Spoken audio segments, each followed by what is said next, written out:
You're watching Steep in the Woods. I'm Josh. I'm Celia. And this is our daughter, Ivy. Here at Steep in the Woods, we are 100% off-grid. We live on a 14-acre mountaintop homestead nestled deep in the Appalachian Mountains of North Carolina. Here on Steep in the Woods, we do totally off-grid on a shoestring budget.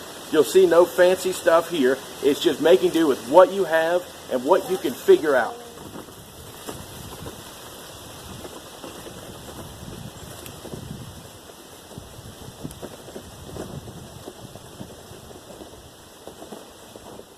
If you're new to the channel, a big warm welcome, and if you're a tough old root, then welcome back. Today's video is just about hunting down some firewood. When we built our house and we built the pallet cabin, I cut down a lot of trees for safety reasons. At our last house, we had 3 holes in the roof due to branches falling. That place looked beautiful, like the world's best, postcard that you send to somebody to show off and say, look where I live. But actually living there in the midst of just dense woods with a creek, a babbling little brook going right beside your house, actually was a terrible place to live. The moisture and the trees and the tree branches and the lack of sunlight and all of that jazz. So I cut down a bunch of trees here. However, that was recent enough to where they aren't seasoned. Can you burn unseasoned wood? Obviously.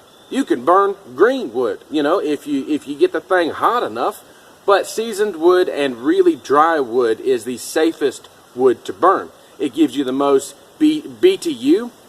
Your stovepipe doesn't get nearly as creosoted up. It is by far if at all possible, you need to do that and to either buy seasoned wood, wait long enough for your wood to get seasoned, or you can go out on your off-grid property and just hunt some. I was hunting around the other day and I found these 2 trees right here that are dead. They probably died when I cut in my road. I made a road from the bottom to the top myself with a dozer that you rent. And then later, paid somebody to cut in a big one. But anyway, so I made this road. That road don't go to the house. These 2 trees here are dead standing. I think they might have happened when I cut in this road. So I'm just looking at them. They're obviously dead. Trying to listen and see if they're hollow. It's definitely got a bit of an echo there.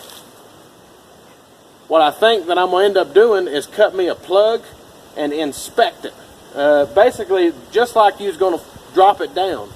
But you look at it and see if it's worth your time or not.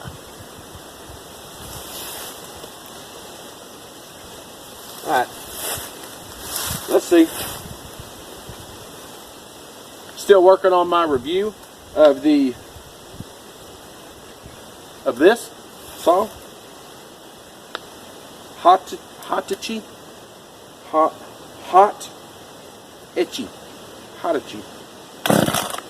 Sure it's on. There we go.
So I want to look at this and just try to see how much moisture's in it. Now I cut it really close to the ground, so it's going to have the most moisture there. how degraded is the bark. Give you an idea of how long ago it died, because the bark grows away first.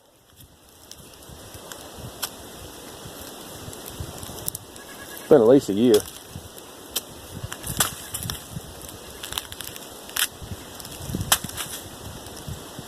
It's got a real strong smell to it though. It feels damp to me. That may not be a good one. We'll try the one behind it and see if it's any better.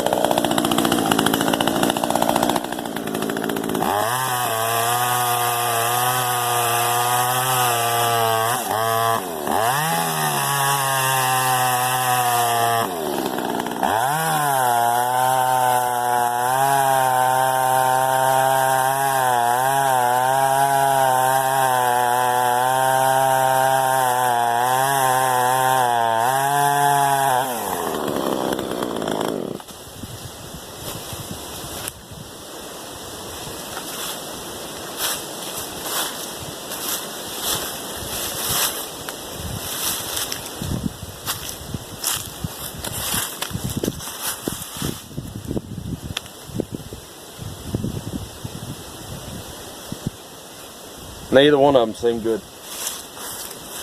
I don't know. I mean, I have to cut them down anyway, but neither one of them seem like what I'm looking for. Dang, we need some firewood. I got a lot of firewood, you know, cut up, but it's not seasoned. I don't want to burn that. All right. Well, next we will revisit these.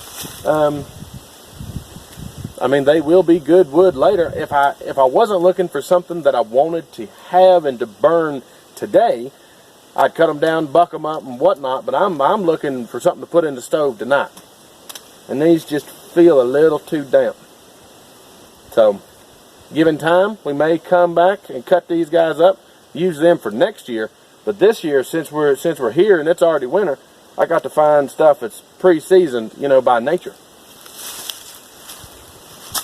Shoot, I thought those would work. Well, those didn't work out. I'm sure they would burn, but it's no better than what I got laying up there in the yard right now. You know, it's wet. But right beside them is this little dude. I was really wanting something big, so I didn't have to do this so often, you know, do it today and be set for like a while.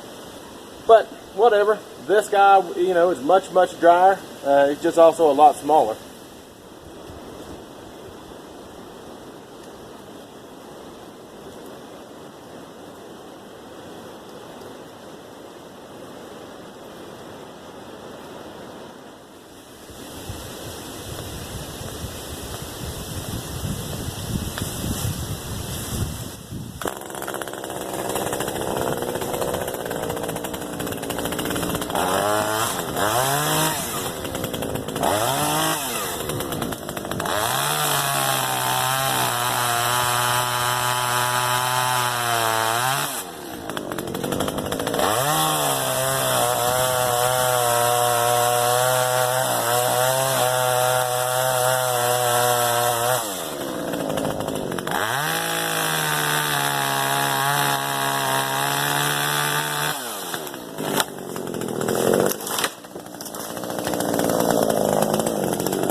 That's harder than I thought it was.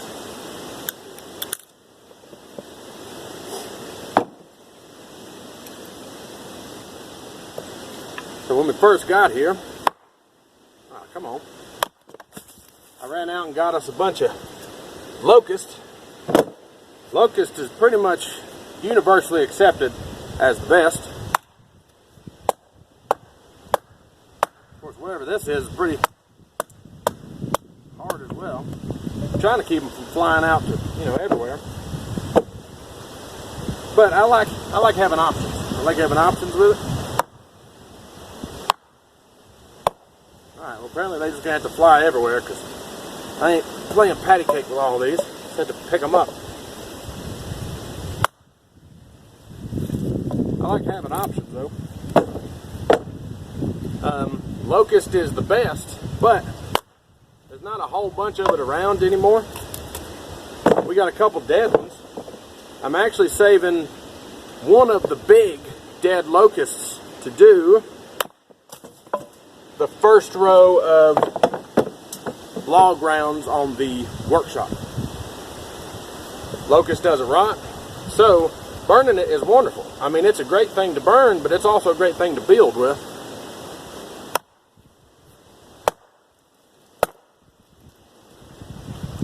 Let's see, we'll go a little smaller.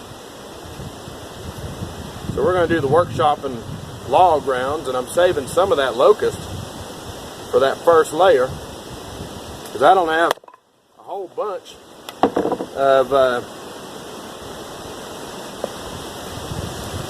of rock. When you do like log round building, you put rock on the bottom of it for like a foot, then you put your log rounds above it. Stupid thing. Splitting firewood blows, but it's a good workout.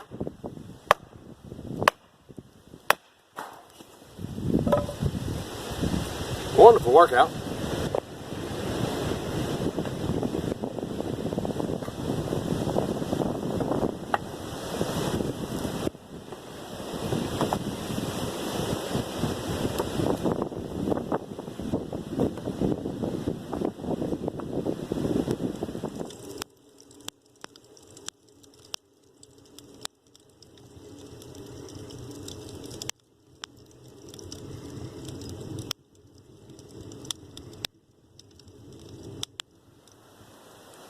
It is interesting how your priorities change when you do something like this.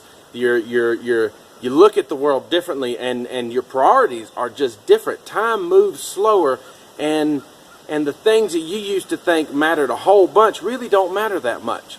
And the simple things, the slow things, and the things such as hunting down firewood become a really large portion of your life, and I appreciate the opportunity to have a life like this. If you appreciate what you saw, hit that button. If you're new to the channel, hit that other button. If you want to help support the project, there are links below. Until next time, here, Steep in the Woods.